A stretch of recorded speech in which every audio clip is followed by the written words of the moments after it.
El libro prohibido de Enoque. ¿Por qué fue eliminado de la Biblia y qué dice sobre nuestros tiempos? Se esforzaron porque nunca leyeras este libro. Contiene revelaciones que Enoc recibió antes del diluvio, conversaciones con ángeles, juicios sobre los caídos y profecías sobre los últimos días. ¿Por qué Dios está restaurando esta verdad en nuestras vidas precisamente ahora? Antes de empezar, escribe desde qué país nos estás escuchando. Que disfrutes del vídeo y que Dios te bendiga. A veces, las verdades más importantes se esconden en los versículos más cortos. En la Biblia canónica solo hay unas pocas frases sobre Enoc. Pero son precisamente esos versículos los que conmueven el alma. En Génesis 5 y 24 leemos, y Enoc caminó delante de Dios, y se fue, porque Dios lo tomó. Eso es todo. Sin muerte, sin ataúd, sin funeral, sin epitafio genealógico. Simplemente silencio. Pero más allá de ese silencio hay un murmullo celestial de revelación. Enoc es el séptimo desde Adán. En la cadena genealógica es la corona de la humanidad antes del diluvio. La séptima generación es el número de la completitud, de la finalización, de la marca de Dios. En las Escrituras, el 7 no es solo un número. Es un símbolo de alianza, de obra completada, de bendición. 6 días de creación y un séptimo día de descanso. 7 purificaciones, 7 alabanzas, 7 trompetas bajo Jericó. Enoc es el séptimo día. La plenitud de la generación. La plenitud de la revelación. No el que llegó al final, sino el que Dios tomó primero. Pero, ¿qué significa, y no quedó nada de él? No se dice lo mismo de todos en el mismo capítulo del Génesis, y murió, y murió, y murió. Solo que él no murió. Simplemente desapareció. Dios se lo llevó. El misterio de la ascensión. Cientos de años antes de Noé, miles antes de Cristo, un hombre ya había sido llevado vivo a la eternidad. ¿Por qué? Porque, caminaba delante de Dios. Esta frase es la clave. No significa simplemente, era bueno. En el original, dice literalmente, caminaba junto a Dios, respiraba al unísono con Él, compartía sus pensamientos, no vivía en la tierra, sino en el cielo. No era una piedad externa, era un caminar interno. Y ese caminar se volvió tan íntimo que un día Dios dijo, ya no perteneces a la tierra. Vamos. Y Enoc se fue. Sin embargo, si todo se limitara al Génesis, se podría pensar, bueno, un personaje misterioso. Interesante, por supuesto.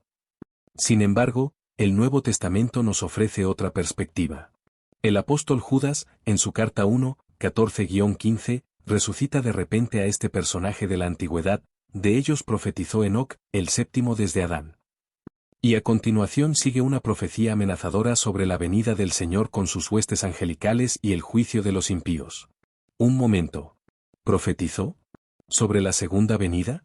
¿Antes de Noé? Sí. Judas lo cita deliberadamente. Confirma que Enoc no solo era piadoso, sino que también era profeta. Recibió revelaciones que se refieren no solo a su época, sino también a la nuestra. Vio el fin antes incluso de que comenzara. Habló del Mesías antes incluso de la alianza. Conocía a Dios como juez, como santo, como aquel que viene. Y aquí surge la pregunta, ¿qué profecía es esta, si no aparece en la Biblia? La respuesta es aterradora y hermosa, se encuentra en el libro de Enoc. Sí, el mismo que durante siglos se consideró apócrifo, pero que cita el apóstol. El mismo que hasta hoy forma parte del canon de la Iglesia etíope. El libro, que se ha conservado en lengua antigua, ha sobrevivido a prohibiciones y persecuciones, pero ha llegado hasta nuestros días. Es precisamente de él de donde cita Judas. Esto significa que Enoc no es un mito. Es un testigo. Y su testimonio se refiere al fin de los tiempos. ¿Por qué es esto importante para nosotros hoy en día? Porque somos la generación para la que se ha conservado.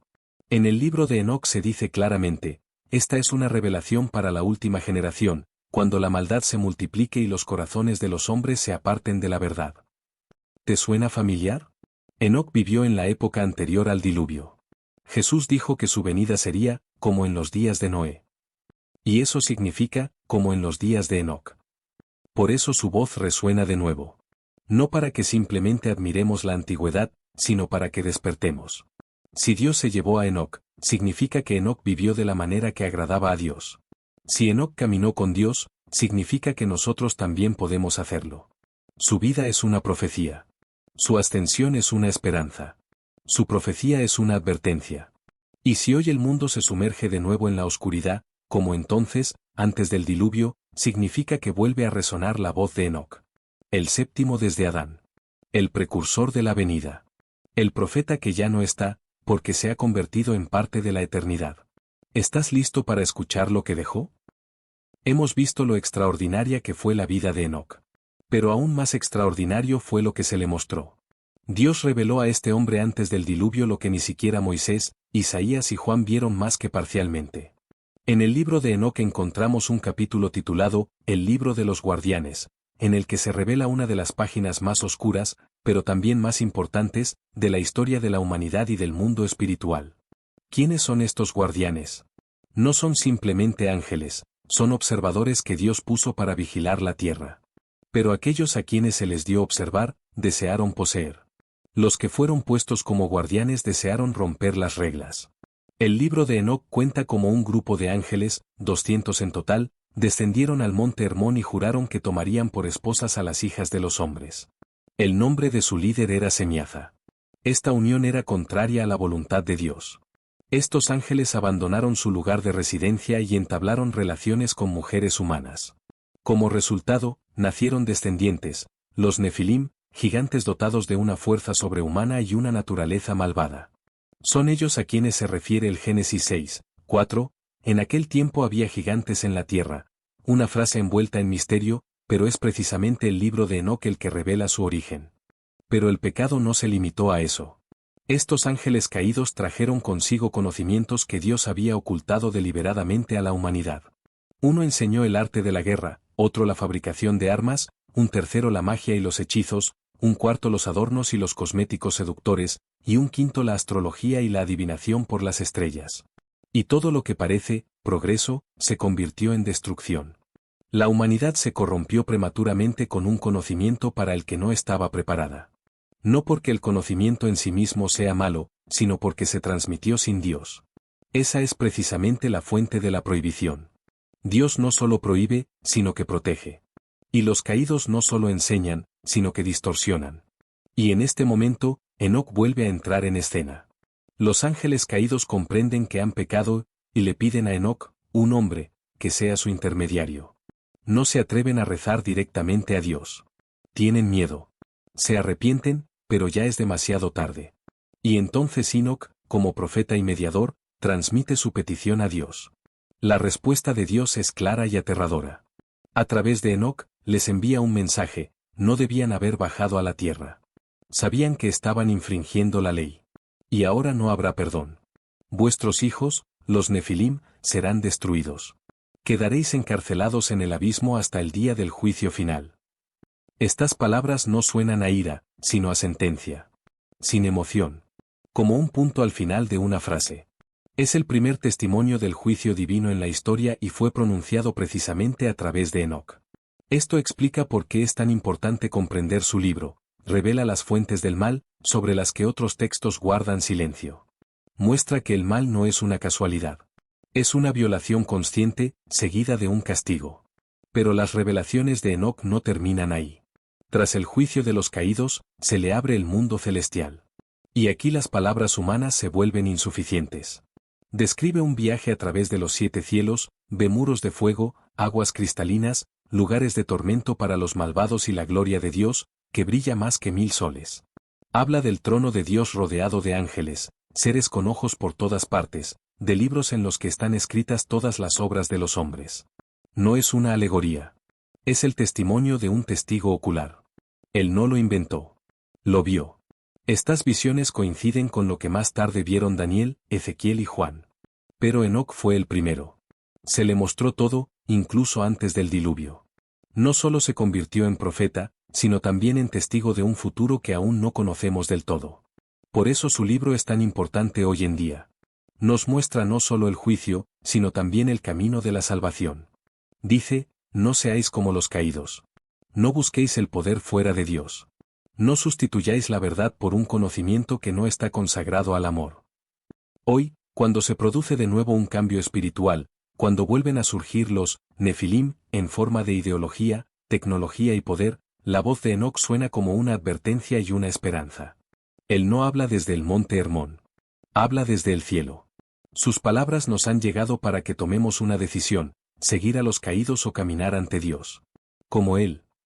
A veces, Dios oculta la verdad, no para ocultarla para siempre, sino para que sea descubierta en el momento adecuado.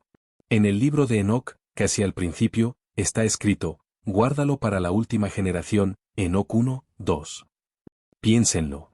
Este libro no fue escrito para los contemporáneos de Enoc.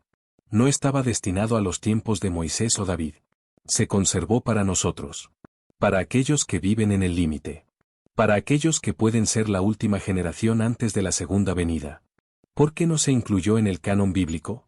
¿Por qué se consideró apócrifo, a pesar de que el apóstol Judas lo citó directamente? No hay una respuesta sencilla a estas preguntas. En parte porque el texto se consideró perdido. En parte porque resulta incómodo. Es demasiado claro, demasiado directo. Habla de ángeles caídos, de su influencia en la humanidad, del mal sobrenatural y del juicio final. En una época en la que la Iglesia quería simplificar la enseñanza, eliminar el misticismo y controlar las interpretaciones, el libro de Enoc resultaba demasiado incómodo. Pero Dios no permitió que desapareciera. En Etiopía se siguió leyendo. En el siglo XIX volvió a ver la luz. Primero se tradujo al inglés y luego a otros idiomas. Hoy en día cualquiera puede leerlo. ¿Una coincidencia? No. Es una señal.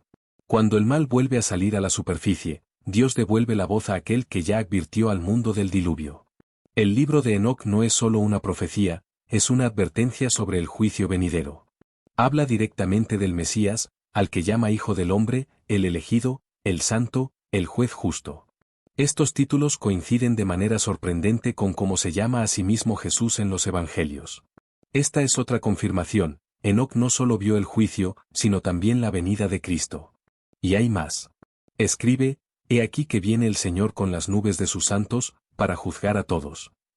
Judas repite más tarde estas mismas palabras. Y este juicio no es simbólico. Es real, concreto. Los malvados serán desenmascarados, cada asunto será revelado, la soberbia será avergonzada y los justos serán exaltados. Suena amenazador.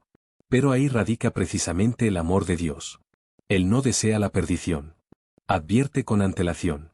Así como Noé construyó el arca ante los ojos de todos, así como Jonás advirtió a Nínive, así nos advierte Enoc. Dice, viven en una época similar a la mía. Se enfrentan a la misma elección, el arrepentimiento o el juicio. Y aquí surge la pregunta principal, ¿cómo debemos vivir en tiempos como estos? La respuesta es simple y clara, andar delante de Dios, como Enoc. No solo creer. No solo ir a la iglesia. Sino vivir en la presencia de Dios cada día. Buscar su rostro. Temer el pecado, no por miedo, sino por amor. No imitar al mundo, sino ser luz en él. Enoc no era sacerdote. No era profeta en el sentido oficial. No pertenecía a ningún sistema religioso. Pero estaba cerca de Dios. Y eso significa que nosotros también podemos estarlo. No necesitamos títulos, formas, regalía.